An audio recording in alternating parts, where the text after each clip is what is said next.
Hello guys, আজকে আমার পাশে একটি কবুতর আইছে। কেন কবুতর জানি না, সঠিক প্রমাণ দিয়ে নিয়ে যাবেন আজকে কবুতর দেখেন।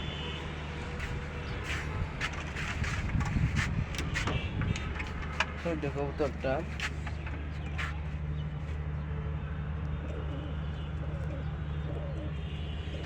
সঠিক প্রমাণ দিয়ে রেখে দেবেন।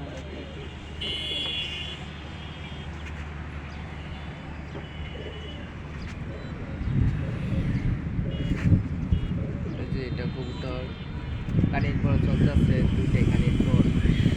আবার কবুতরটা এক নাম্বার, এই যে নাম্বার লেখা। এটাকে কবুতর সঠিক প্রমাণ দিয়ে লিখে দেবেন। আবার এই নাম্বার ফোন দিব, এটাকে কবুতর এই কবুতরটা হাইস্ট 3 দিন রাখবো। আমার 3 দিন পরে ছেড়ে দিব। আমার দিক দিয়ে এই কবুতরটা 3 দিন পরে ছেড়ে দিব। আবার আরেকটা কাহিনী হচ্ছে, আমার কবুতর